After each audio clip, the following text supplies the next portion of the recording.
어, 제가 오늘 분석할 기업은 이제 메커스입니다. 어, 어, 코스닥에 상장되어 있고, 업종은 이제 전기전자를 유통하는 그 업종이고요. 시가총액은 한 1257억 원이고, 주가는 7780원이고, 52주 최고가는 13,450원이고, 최저가는 5,500원입니다. PER은 21년 기준 3.3배고, 배당 수익률은 1.57% 정도 되고요. 유동 주식 비율은 58.49%입니다. 이 회사 같은 경우에는 비메모리 반도체인 FPGA 반도체하고 아날로그 반도체 등을 기술 영업을 통해 판매하고 기술 지원하는 비메모리 반도체 솔루션 업체입니다. 회사로는 메커스 인베스트먼트하고 스토리지 사업을 하는 메커스 시스템즈가 있습니다.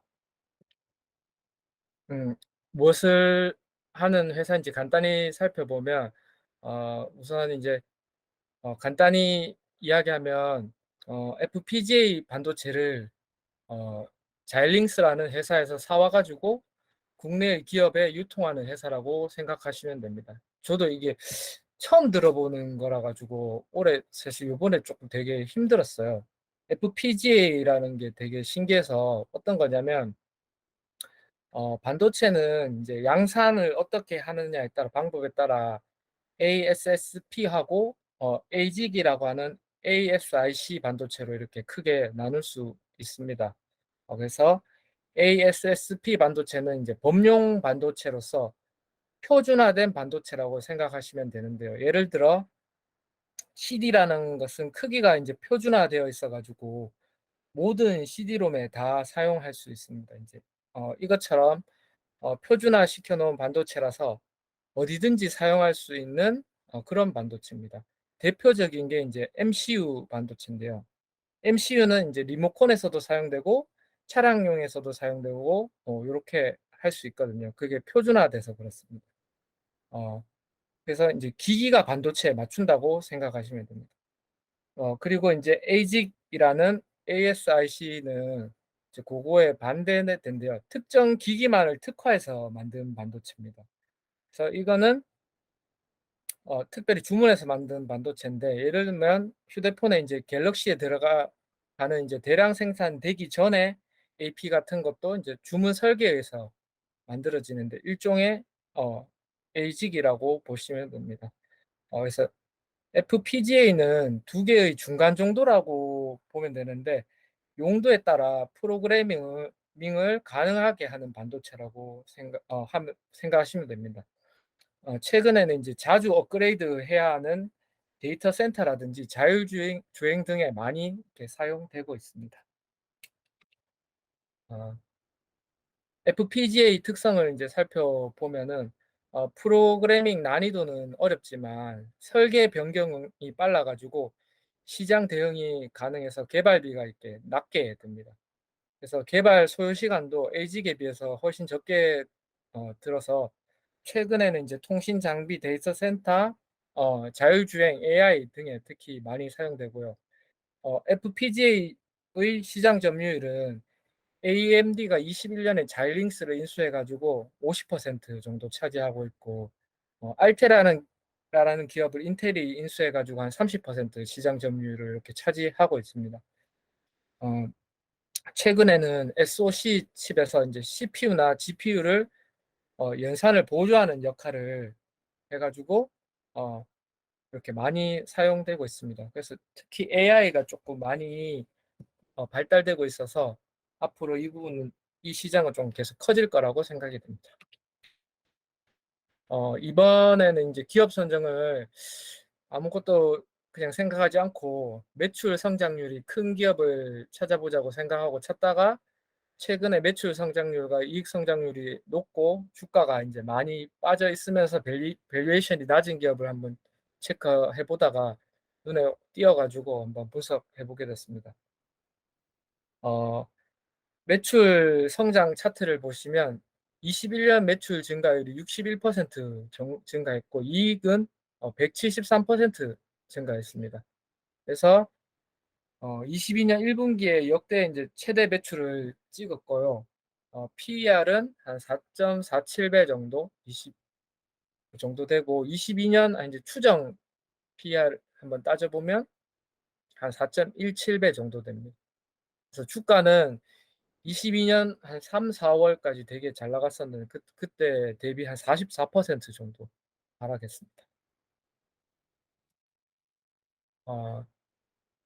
어 그래서 기업 선정에서 중요하게 생각하는 게 인제 매출 성장률인데, 저는 어 올해도 인제 이 회사 같은 경우에는 매출 성장이 일어날까가 되게 중요한 것 같습니다. 그래서 매커스 같은 경우에 20년 9 월부터 인제 재고 자산을 이렇게 분석을 해 보니까, 재고 자산이 크게 증가하면 다음 분기 매출이 인제 크게 증가하는 것을 알 수 있었습니다. 그런데 인제 22년 1 분기에 재고 자산이 175억 에서 259억 으로 인제 48%가 증가했고요. 아마 2 분기 매출은 요걸로 보면 한 500억 가까이 나오지 않을까, 그렇게 생각이 듭니다. 그래서 이 부분에 대해서 인제 주담 통화를 해 봤는데, 재고에 대해서 물었던 사람이 많았었는지 뭐 재고는 들락날락한다고 크게 신경 쓰지 말라고 이렇게 하던데, 일단은 그렇습니다. 어 요거는 인제 확정 계약 자산하고 매입 채무 차트인데, 되게 특이한 게 재무제표를 보니까 확정 계약 자산이라는 게 뭐 되게 크게 막 1,200억 억씩 있더라고요. 그래서 뭐 매입 채무도 한 1,400억 정도 있고, 이렇게 해서 요거하고 같이 한번 매출하고 차트를 그려 봐도 거의 인제 비슷한 모양이 나오던데, 22년 1 분기에 이렇게 되게 많이 증가해서 아마 2 분기도 좀 괜찮지 않을까, 고렇게 생각이 듭니다. 그리고 여기서 어 그 확정 계약 자산이 인제 계약 부자산으로 이렇게 개정이 되던데, 요거는 좀 되게 특이하더라고요. 제가 이게 되게 어려워 가지고 공부를 해 보니까, 이 회사 같은 경우에는 약간 보증금처럼 잘링스에다가 걸어 두는 돈이 있는 것 같아요. 그래서 약 회사에서 만약에 3년 약정으로 만약에 1,000원이라고 이렇게 구매하기로 약정을 하면, 어 천 만약에 뭐 1,100원이 되면은 그 보증금에서 인제 까는 거고, 만약에 그 가격이 떨어져 가지고 900원이 되면 매입 채무에서 오히려 까주는 그런 개념으로 좀 되게 특이한 자산이었습니다. 이것 때문에 인제 부채도 되게 쪼끔 많아 보이는데, 이걸 빼면 거의 부채가 없는 회사입니다. 어 요거는 인제 매커스의 단일 판매 공급 계약 체결 내용인데요. 최근에 인제 YIK에서 매출이 많이 나오고 있습니다. 인제 전방 고객사 중에 주요 고객사인데, YIK 같은 경우는 웨이퍼 테스트 장비인데, 요 장비가 인제 국산화가 되면서 일본 장비의 점유율을 계속 뺏어오고 있거든요. 그래서 이 부분의 매출 성장도 되게 좋게 보고 있습니다. 인제 이 회사의 되게 특이한 점이 주요 거래처가 있는데, 간단하게 아까 이렇게 말씀드려 보면은, YIK는 아까 제가 말씀드린 대로 간단하게 웨이퍼 테스트 장비 업체고, 삼성전자가 지분을 11.7% 가지고 있거든요. 그래서 이 부분에 괜찮은 것 같고, 엑시코는 인제 버닝 테스터 장비 업체인데, 또 되게 모멘텀이 괜찮은 게, 하반기에 인제 CIS 비메모리 테스터 장비를 개발 중인데, 아마 하반기에 완료될 가능성이 되게 크다고 합니다. 그래서 요래 새로운 또 매출처가 발생이 될 수 있고요. 그다음에 유닛 테스트는 메모리 모듈 및 컴포넌트 테스트 장비 업체고, DI는 반도체 검사 장비고, 버닝 테스터 장비 업체입니다. 여기가 인제 전방 업체인데, 고객사인데, 이 모든 업체는 보면은 DDR5 교체 수요가 많아지면 이제 매출이 늘어나는 회사거든요. 그래서 아마 DDR5가 본격적으로 쪼끔 더 연기되긴 했는데, 아마 올해 하반기나 내년 초에 나오면은 같이 매출액이 계속 늘 거로 예상이 듭니다. 두 번째 기업 선정 이유는 FPGA 반도체 성장성인데, 앞으로 이제 AI 반도체 및 데이터 센터 확대에 따라서 계속 성장할 거로 예상이 됩니다. 이 반도체 같은 경우에는 병렬 연산이 가능해 가지고 단순 연산에서는 다른 반도체보다도 속도가 훨씬 빠르다고 합니다. 그래서 AI에 좀 최적화되어 있는 반도체라고 생각하시면 됩니다. 그래서 아마 같이 성장을 하지 않을까 그런 생각이 듭니다. 세 번째 선정 이유는 앞에서 이제 제가 한번 설명을 드려서 간단하게 어, 이야기하고 간단하게 넘어가도록 하겠습니다. 어, 요게 저도 이거 블로그에서 이거는 좀 계속 읽어보다가 잘 몰라서 읽어보다가 보니까 이렇게 누가 차트를 그려놨던데, 신규의 디램이 출시할 때마다 이 메커스의 매, 매출이 같이 이렇게 막 증가하는 추세가 있었거든요. 그래서 지금 또 이제 DDR5가 나오니까 이 추세대로 매출이 계속 조금 잘 나오지 않을까 조금 그런 생각이 듭니다. 그래서 DDR5가 되면은 테스터 장비가 이제 다 바뀌어야 한다더라고요. 왜냐면 기판 사이즈가 뭐 커지고 막 그래서 장비도 다 바뀌어야 된다고 해서 아마 괜찮을 것 같습니다. 사업 포트폴리오별 매출을 비교해 보면 상품 매출을 주로 하고 있는데 메커스가 이제 대부분이고 1분기에 이제 413억을 차지했고 매출 비중은 94%였고요. 그다음에 메커스 시스템즈가 있는데 이것도 이제 상품 매출인데 23억 정도, 한 5% 정도 했습니다.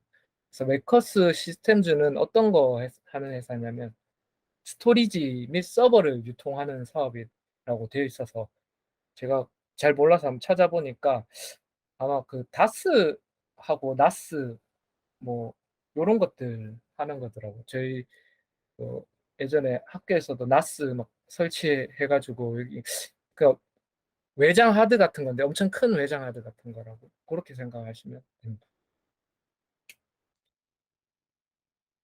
어, 기술 경쟁력은 이제 단순히 반도체를 유통하는 것이 아니라 고객의 요구에 맞게 상시에 대응할 수 있는 설계 능력이 있습니다. 고객사의 기술 문제에 대해 기술적으로 대응을 해주는데요. 이 회사 되게 특이한 게 남자 직원의 평균 연봉이 8,700만 원 정도입니다. 그래서 기술적으로 어느 정도 설계 능력이 있어야 영업을 할 수 있고, 그래서 연봉이 높은 편이 아닐까 그렇게 생각이 됩니다. 어, 비용을 한번 분석해 보면 유통업체이기 때문에 당연히 이제 상품 매입 비용이 가장 많은 부분을 차지하고요. 급여를 제외하고는 감가상각 등 비용이 아주 낮습니다. 그래서 이것은 따로 캐펙스 투자가 거의 없거든요. 그래서 매출이 늘면 이익률이 자연스럽게 늘 것으로 이렇게 추정이 됩니다. 그리고 요거에 매출과 판관비 차트를 한번 그려봤는데 매출이 늘어도 판관비가 거의 늘지 않습니다. 그래서 어, 매출이 늘 때 이익률이 이제 크게 좋아질 수가 있거든요. 최근에는 20% 가까이 이익률이 나오고 있습니다.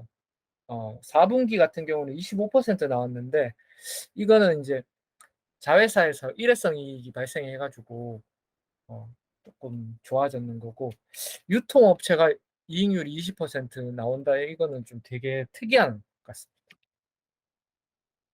최대 주주는 신동철씨로 지분이 5.13% 가지고 있습니다. 주요 주주를 다 합쳐도 15.93%밖에 안 됩니다. 그래서 이 회사는 예전에 이제 예전부터 자사주를 되게 많이 매입했거든요.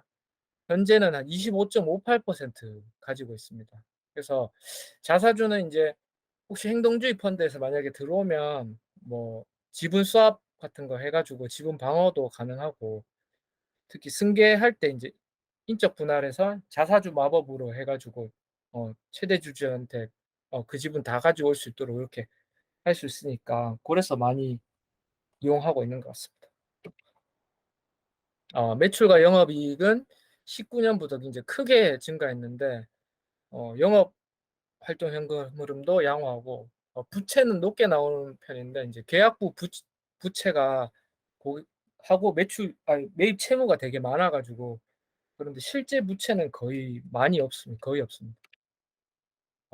캐펙스 투자 보시면 그냥 거의 없고 아까 말씀드린 대로 영업이익률은 한 20% 정도 나오는데 이제 아까도 말씀드린 대로 기술 영업을 하다 보니까 그런 것 같습니다.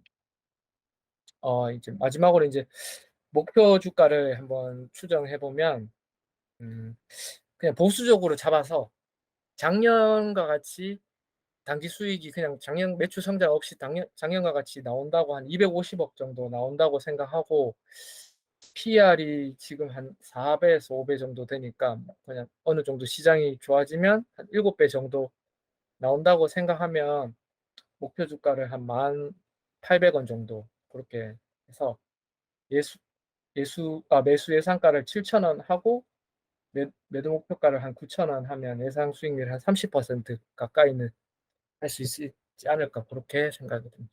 Q&A로 넘어가겠습니다.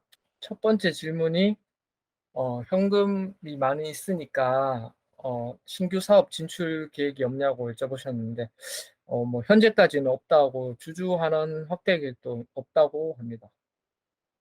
자일링스 국내 수입 유통하는 경쟁사 정보와 요거 말씀해 보셨는데 3사가 있거든요. 그래서 자일링스 코리아가 있어요. 이거는 이제 자일링스의 자회사고요. 요거는 삼성 쪽 물량만 담당한다고 합니다. 대기업에만 삼성 쪽 물량만 담당하고 에브넷 코리아라고 다국적 기업이 있는데 이게 이제 메커스하고 약간 경쟁사인데 메커스는 주로 이제 중소기업에 납품하고 있다고 합니다. 점유율은 메커스에서도 알 수 없다고 그렇게 이야기하더라고요. 그리고 세 번째는 이제 AMD에 자일링스가 합병되면 자일링스 코리아 쪽 점유율이 더 커질 수 있다는 요게 리스크 아까 말씀해 주셨는데 지금은 자일링스 코리아가 삼성 쪽에만 넣고 있는데 혹시나 만약에 또 다른 데도 막 넣거나 이렇게 한다면 매출을 좀 뺏어가지 않을까 약간 그 부분이 조금 저도 불안하긴 하더라고요. 그래서 아까 4번 같은 경우에는 4분기 이익이 좋았던 거는 일회성 요인이고요. 사업부별 이익을 어, 별도로 보니까 순이익률이 메커스 같은 경우는 15% 정도 나오고 메커스 시스템즈 같은 경우에는 한 4% 정도밖에 안 나왔습니다. 메커스 인베스트먼트는 이익이 너무 작아가지고 생략을 했습니다. 두 번째 질문은 어, 어, 이 회사 같은 경우에는 기술 지원과 관련된 거 이제 이익률 물어보셨는데 어, 특별한 유형 자산이 필요 없거든요. 그래서 인력 등의 이제 기존의 판관비는 일정한데 매출이 확 늘어나는 구조입니다. 그래서 매출이 늘면 이익이 더 크게 증가하는 기업이라고 생각하시면 될 것 같습니다. 어, 인적 분할 이야기 했는데 그 대주주 지분이 워낙 작아서 아마 만약에 승계를 한다면 제가 볼 때는 무조건 인적 분할을 해야 될 것 같고 아마 너무 작아서 나중에 그냥 팔지 않을까 그런 생각이 듭니다. 회사를 그냥 팔지 않을까 그런 생각이 들고 어, FPGA 반도체가 반도체 테스터 장비에 쓰이는 이유는 저도 이게 되게 궁금했는데 회사에 물어봤을 때는 특별한 이유는 없고 고객사가 그냥 많이 요청하기 때문이라고 합니다. 그래서 원래는 ASIC 반도체를 써야 되는데 이것 같은 경우에는 이제 개발 기간도 오래 걸리고 대량 주문도 하고 이렇게 하다 보니까 FPGA를 많이 사용하는 것 같다 그렇게 하더라고요.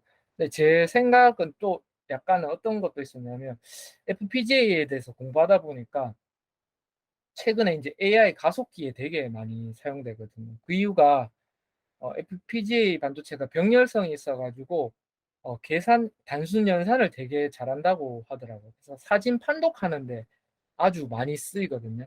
그래서 아마 테스터 장비 같은 게 전부 다 카메라로 뭐 이렇게 찍고 테스트 그걸 분석하고 이런 거다 보니까 아마 사진 같은 거 분석하려면 좀 많이 사용되지 않을까 그런 생각이 듭니다.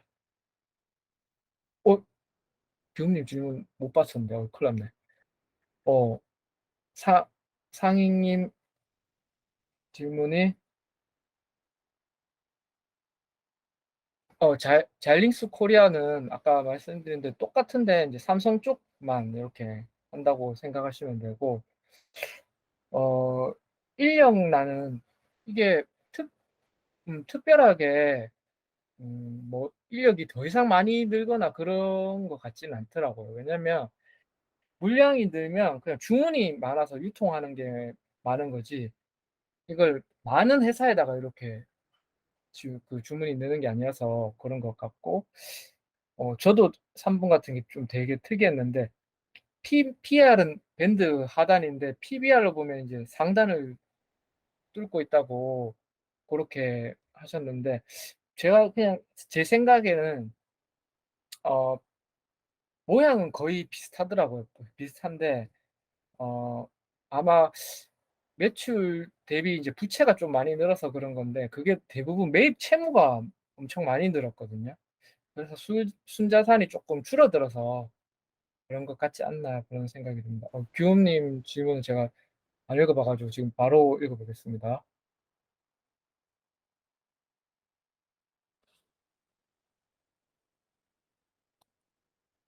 이게 어, 회사에 이야기해 보니까 FPGA 가격이 많이 올랐대요. 근데 이 회사 같은 경우는 단순 유통회사니까 가격이 오르면 그냥 가격 오른 대로 다 받는다고 하더라고요.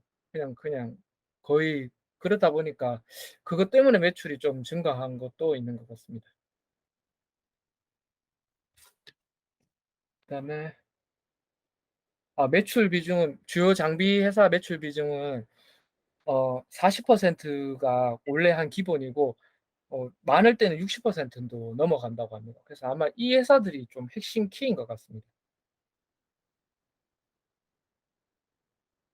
요 신규 채용 계획은 뭐 따로 없는 것 같더라고요. 보니까 이게 또 기술이 있는 사람만 채용해야 돼서 그 부분도 조금 쉽지 않은 것 같습니다. 질문 있으시면은 질문해 주시면 되겠습니다.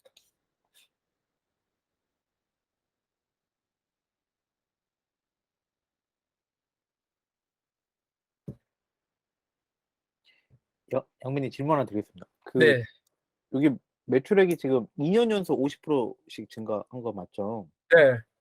그러면 올해도 혹시 지금 추정이 어느 정도 보고 계시는 건가요? 그러니까 올해 1분기 이제 440억이 나왔거든요, 매출이.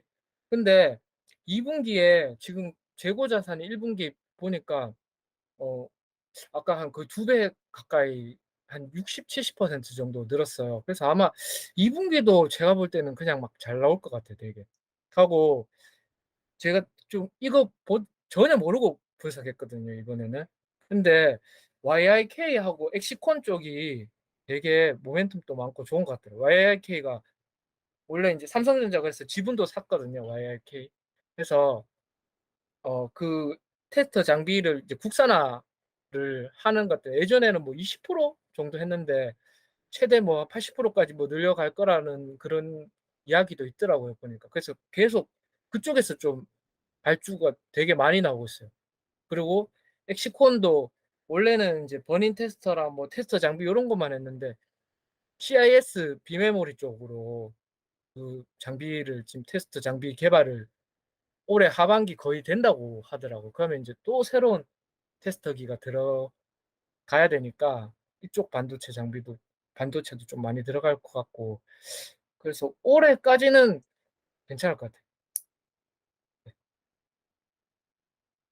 그 그럼 추가적으로 그 차트를 좀 보니까는 이게 언제죠? 3월 달에 한번 슈팅이 한번 난 것 같다고 보니까.